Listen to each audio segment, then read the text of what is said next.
नमस्कार। Challenge board में आप सभी का स्वागत है। दोस्तों, आज की इस वीडियो में हम बात करेंगे क्लास 10th हिंदी का 50 मस्ट वीवीआई ऑब्जेक्टिव क्वेश्चन जो बोर्ड परीक्षा 2025 में आने वाला है। मैं आपको हिंदी का 500 ऑब्जेक्टिव क्वेश्चन देने वाला हूं, जो प्रत्येक वीडियो में 50-50 ऑब्जेक्टिव क्वेश्चन होगा। यदि आप क्लास 10th का बोर्ड परीक्षा 2025 में देने वाले हैं और आपकी तैयारी बिल्कुल जीरो है, तो आपको घबराने की कोई ज़रूरत नहीं है, क्योंकि बोर्ड परीक्षा के सभी ऑब्जेक्टिव प्रश्न यहीं से आने वाला है। ठीक है, इसलिए आप इस वीडियो के लास्ट तक जरूर बने रहिएगा और जो भी 50 ऑब्जेक्टिव क्वेश्चन जो हम आपको देंगे उसको आपको लिखने के बाद दिमाग से याद कर लेना है, ताकि बोर्ड परीक्षा में जा करके आप उसको आसानी से सोल्व कर सके। और साथ में वीडियो अगर आपके लिए उपयोगी साबित हो तो आप एक लाइक और कमेंट जरूर कर दीजिएगा और साथ में उन बच्चों को भी शेयर कर दीजिएगा जिनका बोर्ड परीक्षा 2025 में है। ठीक है, तो आइए अब हम शुरू करते हैं। चलिए ध्यान दीजिएगा कि यहाँ पर आप देख सकते हैं कि चैलेंज बोर्ड, जो कि मेरे चैनल का नाम है, ठीक है, और यहाँ पर मोस्ट इम्पॉर्टेंट क्वेश्चन दिया गया। ठीक है, सेट 1 है, इसी सेट में हम 50 क्वेश्चन और हम आपको बताएंगे। ठीक है, क्लास 10th बोर्ड एग्जामिनेशन 2025। ठीक है, चलिए अब हम लोग सीधे क्वेश्चन पर चलते हैं। ठीक है ना, क्वेश्चन में क्या कहा जा रहा है, देखिए क्वेश्चन में कहा जा रहा है कि भीमराव अंबेडकर के विख्यात भाषण एनिहिलेशन ऑफ कास्ट का हिंदी रूपांतरण किसने किया। देखिए हिंदी रूपांतरण करने वाला कौन था, तो यहाँ पर देखिए ललई सिंह यादव था। कौन था भाई? ललई सिंह यादव था। तो यहाँ पर आपका करेक्ट आंसर जो है ऑप्शन बी हो जाएगा। ठीक है, नेक्स्ट क्वेश्चन क्या है, देखिए नेक्स्ट क्वेश्चन में कहा जा रहा है कि नलिन बिलोचन शर्मा जी का जन्म कब हुआ था। देखिए नलिन बिलोचन शर्मा जी का जन्म जो है 18 फरवरी, कितना, 18 फरवरी 1916 ईस्वी को हुआ था। ठीक ना, तो यहाँ पर जो आपका है ऑप्शन ए सही होगा। ठीक है, चलिए देखिए आपको सभी क्वेश्चन बारीकी से देखना है, क्योंकि अब इसको कॉपी में लिखने के समय नहीं रहा, आपके पास में गोल्डन टाइम बचा हुआ है, बहुत ही कम समय है आपके पास में एग्जाम देने के लिए। तो अब इसको लिखने की ज़रूरत नहीं है, आप इसको याद कर लीजिए। आप याद कर लेंगे तो आप आसानी से एग्जाम में इसको सोल्व करके आ सकते हैं। ठीक है, चलिए फिर यहाँ पर नेक्स्ट क्वेश्चन क्या कहा जा रहा है, देखिए नेक्स्ट क्वेश्चन में कहा जा रहा है कि सेन साहब को कितनी लड़कियां हैं। देखिए सेन साहब को कुल मिलाकर के 5 लड़कियां थी। कितना थी? 5 लड़कियां थी। तो यहाँ पर जो आपका ऑप्शन है डी सही होगा। ठीक ना, चलिए अब हम लोग नेक्स्ट क्वेश्चन की बात कर लेते हैं। तो नेक्स्ट क्वेश्चन में कहा जा रहा है कि अंग्रेजा शब्द में प्रत्यय है। क्या है? अंग्रेजा शब्द में प्रत्यय है। तो यहाँ पर हमको प्रत्यय बताना है। ठीक है, तो प्रत्यय का मतलब होता है जो लास्ट में लगा हो, जैसे हम बोलने के उच्चारण से इसको पता करते हैं। इसमें क्या दिया है? अंग्रेजा। देखिए लास्ट में क्या है? जा। तो यहाँ पर जो प्रत्यय होगा आ होगा। ठीक है, अंग्रेजा। तो यहाँ पर आपका प्रत्यय जो है आ होने वाला है। ठीक है, तो यहाँ पर चौथा का करेक्ट आंसर आपका ऑप्शन डी होने वाला है। ठीक है, अब हम लोग बात कर लेंगे कि मदन किसका बेटा है। ठीक ना, तो मदन जो है यहाँ पर गिरधर लाल जी का बेटा है। किसका बेटा है? गिरधर लाल जी का बेटा है। तो यहाँ पर जो आपका करेक्ट आंसर होने वाला है ऑप्शन डी। ठीक है, चलिए नेक्स्ट क्वेश्चन की बात कर लेते हैं। तो नेक्स्ट क्वेश्चन में कहा जा रहा है कि महारानी विक्टोरिया के द्वारा किसे नाइट की उपाधि प्रदान की गई थी। देखिए महारानी विक्टोरिया ने नाइट की उपाधि प्रदान की थी। किसको भाई प्रदान की थी? तो मैक्स मुलर को प्रदान की थी। किसको? मैक्स मुलर को। तो यहाँ पर आपका करेक्ट आंसर जो होने वाला है यहाँ पर ऑप्शन बी होने वाला है। ठीक है, चलिए अब नेक्स्ट क्वेश्चन की बात कर लेते हैं। देखिए नेक्स्ट क्वेश्चन में कहा जा रहा है कि हिंदी कविता में प्रपदवाद के प्रवर्तक कौन थे। देखिए प्रवर्तक हमें पूछा जा रहा है। ठीक है, तो प्रवर्तक जो था ना, यहाँ पर नलिन बिलोचन शर्मा जी थे। कौन थे? नलिन बिलोचन शर्मा जी थे। तो यहाँ पर आपका करेक्ट आंसर जो है ऑप्शन बी होने वाला है। ठीक है, चलिए अब हम लोग नेक्स्ट क्वेश्चन की बात कर लेते हैं। तो नेक्स्ट क्वेश्चन में कहा जा रहा है आत्मसात। क्या है? आत्मसात शब्द में प्रत्यय है। देखिए प्रत्यय का मतलब क्या होता है? लास्ट वाला सात है। ठीक है, तो यहाँ पर हो जाएगा, तो यहाँ पर करेक्ट आंसर आपका ऑप्शन ए हो जाएगा। ठीक है, चलिए अब हम नेक्स्ट क्वेश्चन की बात कर लेते हैं। तो नेक्स्ट क्वेश्चन में कहा जा रहा है कि विचार और वितर्क। क्या है? विचार और वितर्क किस लेखक की रचना है। विचार और वितर्क किस लेखक की रचना है? तो यहाँ पर देखिए विचार और वितर्क जो है ना, उसका लेखक जो है हजारी प्रसाद द्विवेदी है। किसने? कौन है भाई? हजारी प्रसाद द्विवेदी। तो यहाँ पर आपका जो ऑप्शन करेक्ट होने वाला है ऑप्शन ए होने वाला है।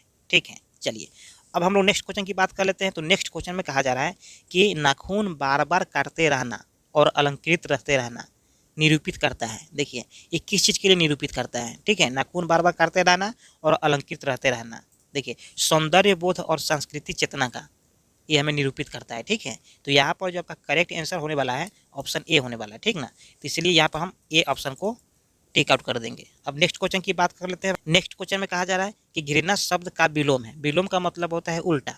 क्या होता है? उल्टा। तो कोई आदमी घृणा का मतलब नफरत हो गया, तो नफरत का उल्टा क्या होता है? प्रेम होता है। क्या है? प्रेम होता है। तो यहाँ पर आपका करेक्ट आंसर जो होने वाला है ऑप्शन बी होने वाला है। ठीक है, चलिए अब नेक्स्ट क्वेश्चन की बात कर लेते हैं। तो नेक्स्ट क्वेश्चन में कहा जा रहा है हावा शब्द का लिंग निर्णय करें। लिंग निर्णय करने का मतलब है कि आपको बताना है कि स्त्रीलिंग है कि पुल्लिंग है। ठीक है, तो यहाँ पर देखिए हावा जो होता है ना, स्त्रीलिंग होता है। क्या होता है? स्त्रीलिंग होता है। तो यहाँ पर आपका करेक्ट आंसर जो है आपका ऑप्शन ए होने वाला है। ठीक है, तो यहाँ पर ए को टिक आउट कर देंगे। अब नेक्स्ट क्वेश्चन की बात कर लेते हैं। चलिए, कुल 4 आदमी है, रेखांकित शब्द कौन पदबंध है? हम इसमें पदबंध बताना है। ठीक है, आप पदबंध के बारे में पढ़े होइएगा, तो यहाँ पदबंध हमें बताना है। तो कुल 4 आदमी, ये जो है विशेषण पदबंध है। क्या पदबंध है भाई? विशेषण पदबंध है। तो इसको यहाँ पर ऑप्शन हम बी टिक आउट कर देंगे। देखिए नेक्स्ट क्वेश्चन में क्या कहा जा रहा है।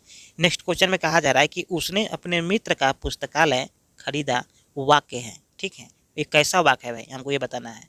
वाक्य क्या दिया है कि उसने अपने मित्र का पुस्तकालय खरीदा, ये हमको वाक्य बताना कि कैसा वाक्य है भाई। ठीक है, तो यहाँ पर जो ये वाक्य जो है ना, सरल वाक्य है। कैसा वाक्य है भाई? सरल वाक्य है। तो आपको क्या करना है कि यहाँ पर आपको टेक आउट करना है सरल वाक्य पर। ठीक है, तो यहाँ पर हो जाएगा ऑप्शन बी करेक्ट आंसर। अब हम लोग बात कर लेते हैं प्रश्न संख्या की। प्रश्न संख्या 15 में क्या कहा जा रहा है कि नक्षत्र लोक किस लेखक की कृति है। ठीक है, नक्षत्र लोक किस लेखक की कृति है? तो यहाँ पर जो होगा गुणाकर मूले जी का होगा। किसका होगा? गुणाकर मूले जी का। तो यहाँ पर आपका करेक्ट आंसर जो है आपका ऑप्शन बी होने वाला है। ठीक है, चलिए अब हम लोग नेक्स्ट क्वेश्चन की बात कर लेते हैं। तो नेक्स्ट क्वेश्चन में कहा जा रहा है कि जिसकी उपमा दी जाए, जिसकी उपमा दी जाए के लिए एक शब्द है।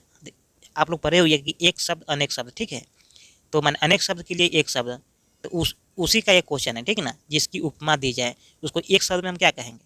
तो देखिए जिसकी उपमा दी जाए उसको हम लोग एक शब्द में कहते हैं उपमेय। क्या बोलते हैं? उपमेय बोलते हैं। तो उपमेय का आपका यहाँ पर ऑप्शन क्या हो जाएगा? करेक्ट आंसर आपका हो जाएगा डी। क्या हो जाएगा? डी हो जाएगा। ठीक है, अब हम लोग नेक्स्ट क्वेश्चन की बात कर लेते हैं। तो नेक्स्ट क्वेश्चन में कहा जा रहा है कि मराठी भाषा की लिपि क्या है? हमको लिपि क्या था, हमको लिपि बताना है। ठीक ना, तो यहाँ पर जो है प्राकृतिक भाषा की जो लिपि है देवनागरी लिपि है। कौन लिपि है भाई? देवनागरी लिपि है। तो यहाँ पर आपका करेक्ट आंसर जो होने वाला है ऑप्शन डी होने वाला है। ठीक है, चलिए अब नेक्स्ट क्वेश्चन की बात कर लेते हैं। धारा नगरी के कौन परमार शासक विद्यानुरागी थे? ठीक है, तो यहाँ पर 18 का जो आपका होने वाला है करेक्ट आंसर ऑप्शन बी होने वाला है, मतलब भोज। ठीक है, क्या होगा? भोज हो जाए। चलिए तब हम लोग नेक्स्ट क्वेश्चन की बात कर लेते हैं। तो नेक्स्ट क्वेश्चन में कहा जा रहा है कि महाविद्यालय क्या है?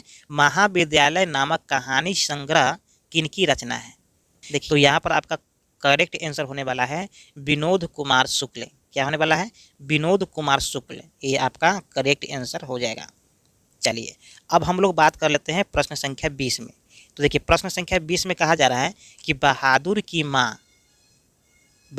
की माँ गुस्से से पागल क्यों हो गई? देखिए गुस्से से पागल होने का कारण क्या है कि बहादुर ने भैंस को मारा था। क्या किया था? बहादुर ने भैंस को मारा था, इसीलिए उसकी माँ जो है गुस्से हो गई थी। ठीक है, तो यहाँ पर करेक्ट आंसर जो होने वाला है आपका ऑप्शन ए होने वाला है। ठीक है, चलिए अब लोग नेक्स्ट क्वेश्चन की बात कर लेते हैं। तो नेक्स्ट क्वेश्चन में कहा जा रहा है कि किसने सोवियत संघ पर आक्रमण किया? देखिए सोवियत संघ पर जो आक्रमण किया उसका नाम है बताना है। तो हिटलर जो था ना, सोवियत संघ पर आक्रमण किया था। ठीक है, तो यहाँ पर आपका करेक्ट आंसर जो होने वाला है ऑप्शन बी होने वाला है। ठीक है, चलिए नेक्स्ट क्वेश्चन की बात कर लेते हैं। तो देखिए नेक्स्ट क्वेश्चन में कहा जा रहा है कि यदि मनुष्य परिस्थितियों का नियामक नहीं है तो परिस्थितियाँ भी मनुष्य की नियामक नहीं है। ठीक है, यहाँ पर करेक्ट आंसर आपका क्या होगा? बी हो जाएगा। ठीक है, इसको याद रखना है आपको। यहाँ पर करेक्ट आंसर आपका ऑप्शन बी हो जाएगा। चलिए अब नेक्स्ट क्वेश्चन की हम लोग बात कर लेते हैं। देखिए नेक्स्ट क्वेश्चन में कहा जा रहा है कि गुदरी का लाल मुहावरे का अर्थ है। यहाँ पर हमें मुहावरा पूछा गया। ठीक है, मुहावरा भी आपको पूछा जाएगा कम से कम 5 नंबर का। ठीक है, आपको याद कर लेना है। ऐसे तो हम प्रत्येक सेट में आपको मुहावरा देवे करेंगे, तो वहाँ से भी आप याद कर सकते हैं। तो ये मुहावरा जो है कि एग्जाम में पूछा गया है कई बार। ठीक है, ये मुहावरा जो है एग्जाम में प्रीवियस ईयर में कई बार पूछा गया है। इसलिए आप यदि इस चैनल को सब्सक्राइब और लाइक नहीं किए तो लाइक सब्सक्राइब कर दीजिए, ताकि जब भी हम दोबारा में अपलोड करेंगे तो वो वीडियो जो है सबसे पहले आप तक पहुंच जाए। तो चलिए अब हम लोग सीधे क्वेश्चन पर चलते हैं। चलिए यहाँ पर फिर कहा जा रहा है कि गुदरी का लाल मुहावरे का अर्थ है। मुहावरे पता करना है। ठीक है, तो गुदरी का मतलब क्या होता है? गुदरी का मतलब होता है फटा पुराना। क्या होता है?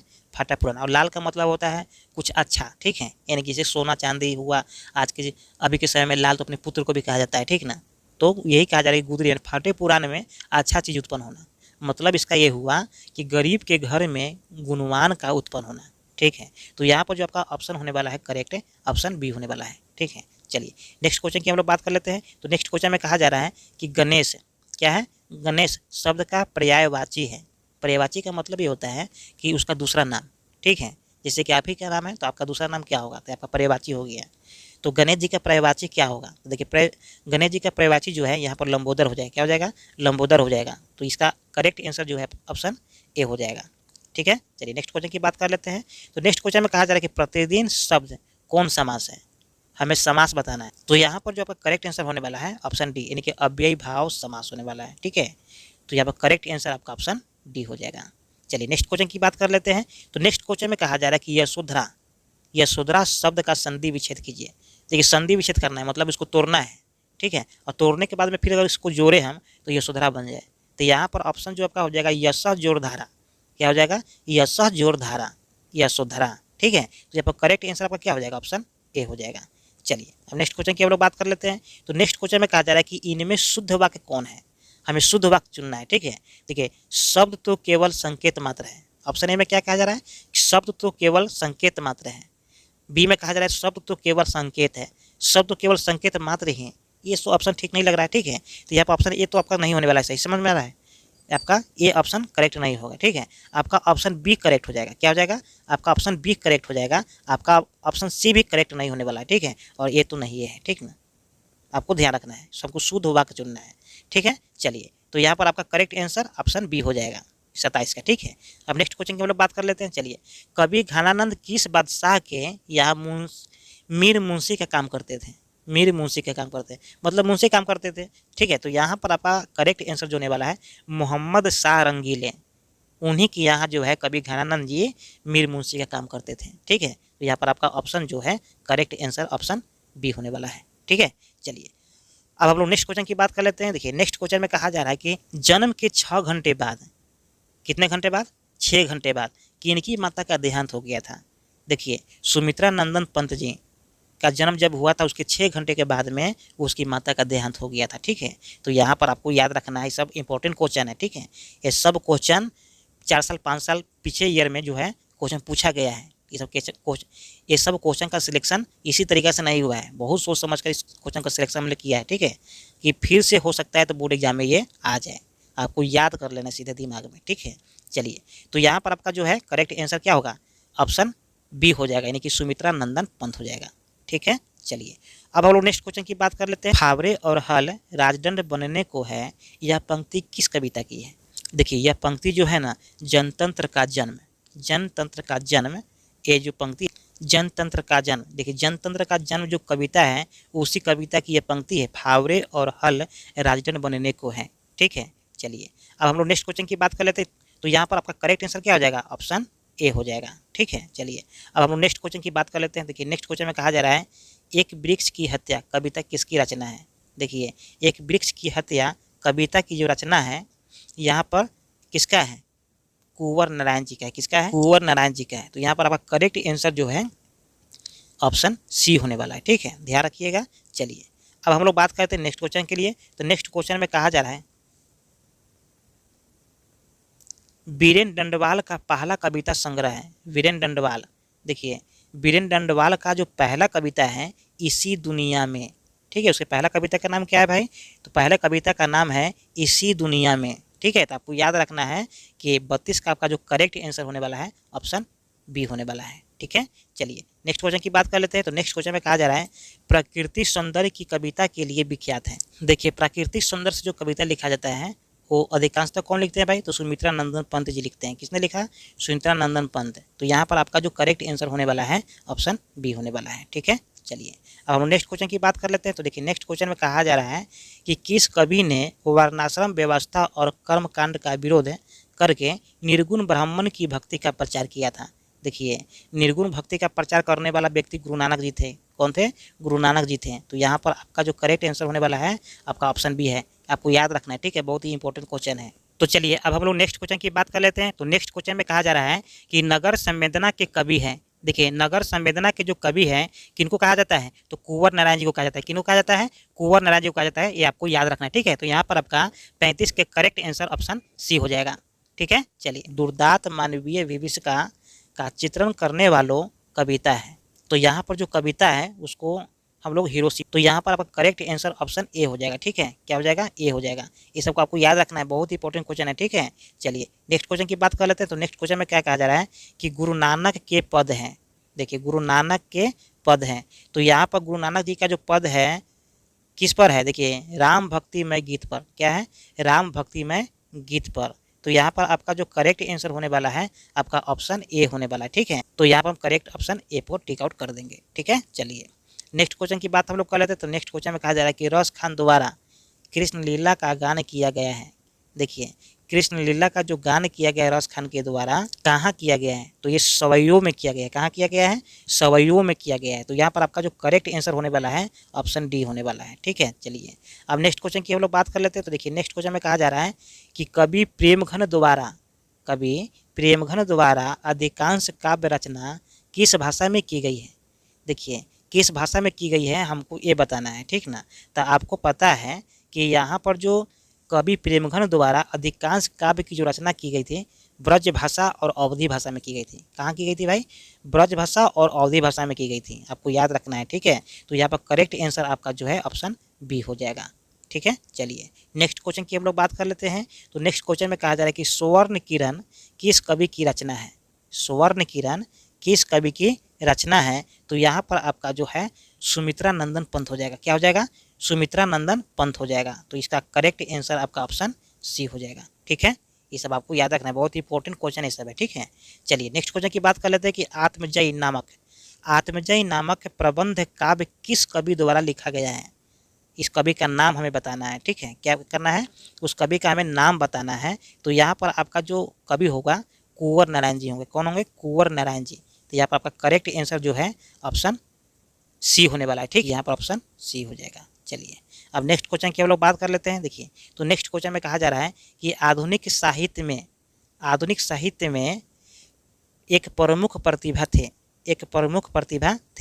तो यहाँ पर प्रमुख प्रतिभा आधुनिक साहित्य में कौन थे? सच्चिदानंद, हीरानंद, वत्स्याय अगेन। ठीक है, इनसे जो है अधिक प्रतिभा किन्हीं के पास में नहीं था। ठीक है, तो यहाँ पर आपका करेक्ट आंसर जो होने वाला है ऑप्शन ए होने वाला है। ठीक है, तो यहाँ पर ऑप्शन ए को टिक आउट कर देंगे। अब नेक्स्ट क्वेश्चन की हम लोग बात कर लेते हैं। तो नेक्स्ट क्वेश्चन में कहा जा रहा है कि किसने जिंदगी में पहली बार अस्पताल का विरोध नहीं किया? ठीक है, किसने नहीं किया भाई? तो माँ ने नहीं किया था। किसका माँ? मंगू का माँ। ठीक है, तो यहाँ पर जो है आपका करेक्ट आंसर ऑप्शन डी होने वाला है। ठीक है, तो इसको हम डी को टिक आउट कर देंगे। चलिए अब नेक्स्ट क्वेश्चन की बात करते हैं। माँ रात में कितने बजे हॉस्पिटल से लौट कर घर आई? देखिए माँ जो है ना रात को 11:15 बजे हॉस्पिटल से लौट कर घर आई थी। ठीक है ना, तो यहाँ पर आपका करेक्ट आंसर जो है आपका ऑप्शन ए होने वाला है। ठीक है, तब पे हम ए को टिक आउट कर देंगे। देखिए ये सब क्वेश्चन जो है ना आपको कहाँ से मिलेगा? ये सब क्वेश्चन आपको सीधे बुक से मिलेगा। बुक को आप बारीकी से पढ़ेंगे तब आपको ये सब क्वेश्चन मिलने लगेगा। ठीक है, चलिए अब हम लोग नेक्स्ट क्वेश्चन की बात कर ले। तो देखिए नेक्स्ट क्वेश्चन में कहा जा रहा है कि गाँव में जुआरी किस्म का व्यक्ति कौन था?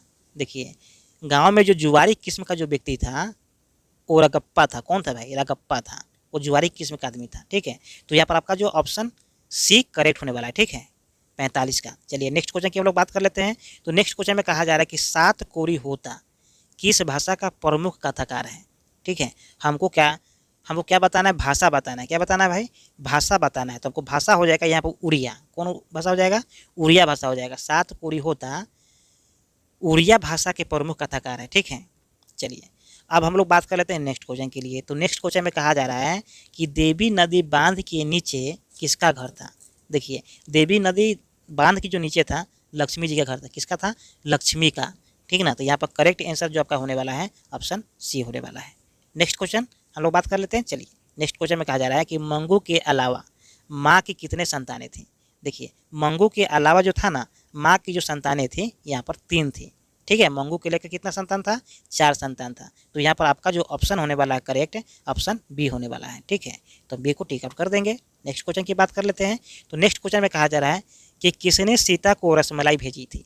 ठीक है, किसने सीता को रसमलाई भेजी थी? तो यहाँ पर रसमलाई भेजने वाला जो है ना भौरी ने भेजी थी। किसने भेजी थी? भौरी ने।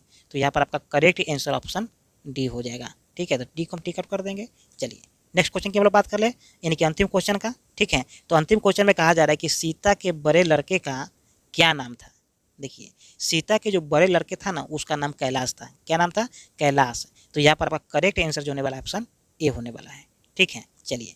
तो अभी अभी आपने देखा है कि 1 से लेकर 50 तक ऑब्जेक्टिव क्वेश्चन जो कि मोस्ट इंपॉर्टेंट क्वेश्चन था उसको हमने देख लिया है। ठीक है, और इसी तरीके से 50-50 क्वेश्चन का जो वीडियो बनेगा, 10 वीडियो बनेगा। ठीक है, जिसमें आपको total number of question objective का कितना हो जाएगा? 500 हो जाएगा। और इसी 500 क्वेश्चन में से आपको बोर्ड परीक्षा में आने वाला है, इस बात की 100% गारंटी है। तो अगर आप इस चैनल को सब्सक्राइब और लाइक नहीं किए हैं, अगर एक क्वेश्चन आपको अच्छा लगा है तो हम आपसे कहेंगे कि आप इस चैनल को लाइक और सब्सक्राइब जरूर कर लें, ताकि जब भी हम वीडियो अपलोड करेंगे तो उसका नोटिफिकेशन आसानी से आप तक पहुंच जाए। और साथ में उन दोस्तों के पास में भी शेयर कर दीजिए जिनका परीक्षा 2025 में है। ठीक है, ताकि उनको भी कुछ ना कुछ मदद मिल जाए। तो उम्मीद करते हैं कि वीडियो आपको समझ में आ गया होगा।